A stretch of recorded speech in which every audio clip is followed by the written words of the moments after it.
Olá, bem-vindo a mais um vídeo do nosso canal. No vídeo anterior, ficamos com a pergunta mais radical de todas. E se, apesar de tudo, o cinema tiver sim uma essência real, uma identidade tão fundamental e objetiva quanto a do ouro ou a da água? Hoje vamos responder a essa pergunta. Vamos conhecer a tentativa mais ambiciosa de criar uma definição funcional para o cinema. E, em seguida, vamos desvendar a teoria que propõe a sua fórmula secreta. Depois daquele furacão de teorias da semiótica e da psicanálise que vimos no vídeo anterior, o debate ficou um tanto etéreo. Foi aí que surgiu um filósofo americano chamado Noel Carroll. Carroll é como aquele personagem de filme que chega depois da grande batalha para organizar a bagunça. Ele olhou para todo esse debate e pensou: ok, talvez uma essência mística seja pedir demais. Mas será que a gente não consegue pelo menos um conjunto de regras, uma espécie de checklist, para a gente conseguir separar o que é cinema do que não é, de forma confiável? Carroll não estava procurando a alma do cinema. Ele estava construindo uma caixa de ferramentas. E a definição dele é exatamente isso: 5 condições necessárias para que algo seja considerado uma imagem em movimento. Vamos ver que ferramentas são essas. Para Carroll, cinema é qualquer imagem que seja, primeiro, bidimensional. Muito simples. Isso já exclui esculturas, instalações, etc. O cinema acontece num plano. Segundo, apresentada em um display destacado. É um nome chique para dizer uma coisa muito simples. A imagem do cinema não tem uma conexão espacial direta com o mundo. Pense assim: se você olha por uma janela, você pode apontar e dizer: a árvore está ali. A janela te conecta com o espaço real. O espelho também. A imagem do cinema não. Você não pode usar um filme do Monte Everest para saber em que direção o seu corpo precisa ir para chegar até lá. É um espaço destacado, um universo à parte. Terceira, gerada mecanicamente a partir de um quarta, template. Juntei essas duas porque elas andam de mãos dadas. Template aqui significa um molde, uma matriz, algo que permite a produção em massa. Pode ser um rolo de película, um DVD, um arquivo de computador, um sinal de transmissão. A ideia é que a exibição é um processo mecânico de ler este molde. Isso separa o cinema do teatro, da dança, de qualquer performance ao vivo, que é única a cada apresentação. O filme é o mesmo, não importa se você o assiste hoje ou daqui a 10 anos. E agora, a condição mais genial de todas. Quinta, produzida por meios que tornem a impressão de movimento tecnicamente possível. Vejam que sutileza. Ele não diz que o cinema precisa ter movimento. Ele diz que a tecnologia usada para fazer aquilo precisa ser capaz de gerar movimento. É um superpoder latente. Isso é brilhante porque resolve um problemão.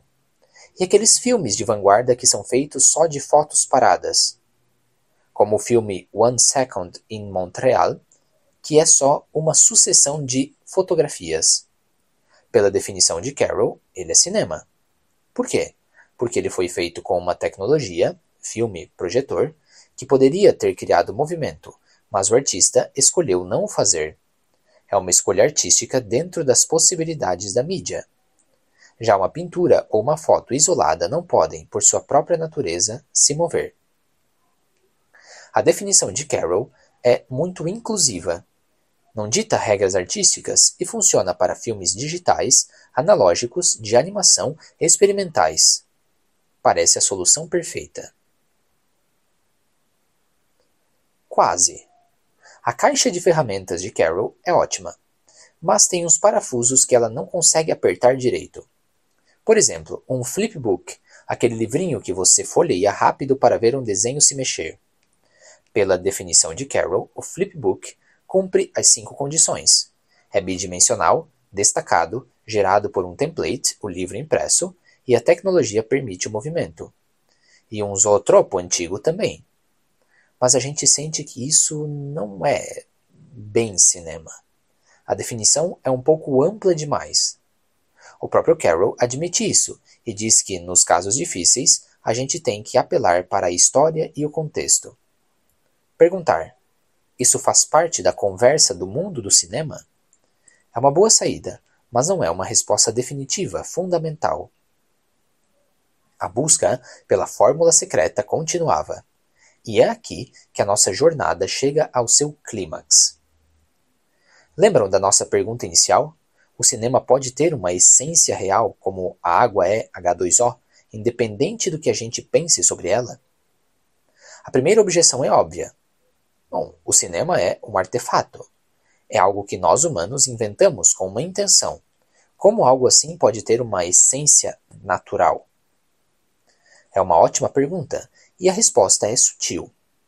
Pensem num chefe de cozinha genial que inventa um prato novo, nunca antes visto. A receita é uma invenção humana, fruto da intenção dele.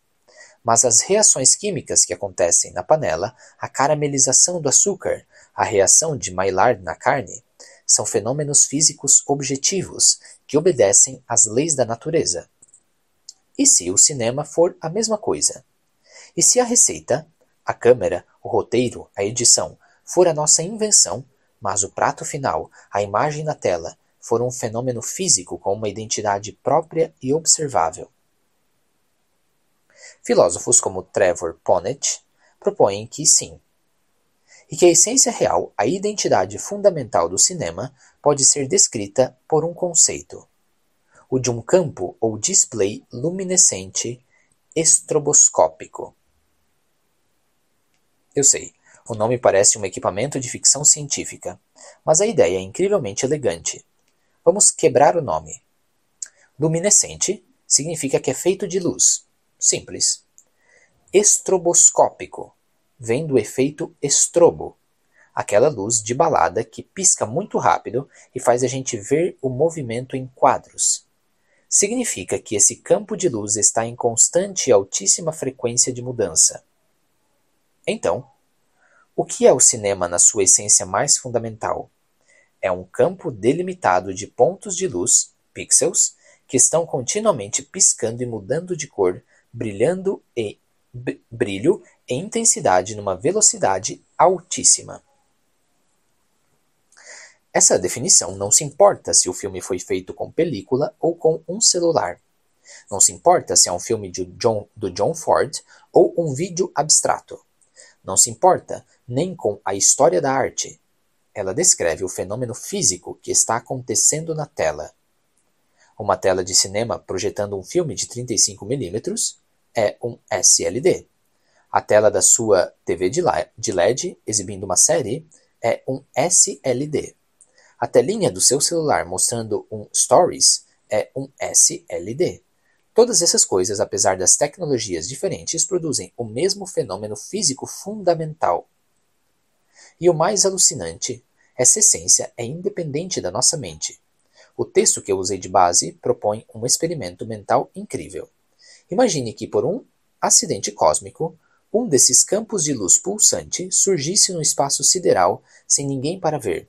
Ele continuaria a ser um SLD, com todas as suas propriedades físicas.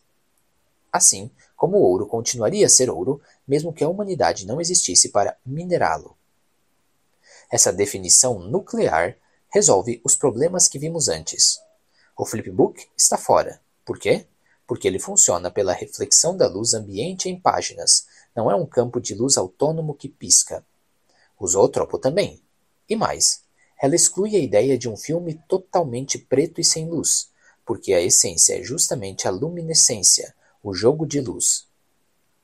E o mais bonito de tudo, ela captura o que há de tão especial no cinema. Ela diz que o movimento, a mudança, não é algo que o cinema representa, é algo que está na sua natureza mais profunda. O cinema é mudança. É um fluxo constante, uma dança de fótons, uma redistribuição de luz no tempo e no espaço. E assim, nossa busca termina. Começamos procurando a alma do cinema na magia dos fantasmas de luz. Passamos pela sua identidade como forma de arte como linguagem, e chegamos à sua identidade como um fenômeno físico fundamental. Da fotogenia ao display luminescente estroboscópico. Isso não quer dizer que as outras teorias são inúteis. Longe disso. Bazin, Arnheim, Wollen, Metz, todos eles nos deram ferramentas preciosas para analisar o cinema como arte, como cultura, como experiência humana. Mas a teoria do SLD, Display Luminescente Estroboscópico, nos dá um chão firme, uma identidade nuclear. Ela nos diz o que une a experiência de ver Lawrence da Arábia numa tela de 70 mm com a de ver um vídeo de gatinho no celular. No seu coração, ambos são a mesma dança de luz. Espero que essa jornada tenha mudado um pouco a forma como você olha para aquela tela iluminada no escuro. Da próxima vez que as luzes se apagarem, lembre-se de tudo isso. Lembre-se de que você não está apenas vendo um filme. Você está testemunhando um fenômeno incrível, mágico e físico que fascinou e desafiou as mentes mais brilhantes por mais de um século. Um grande abraço e até a próxima!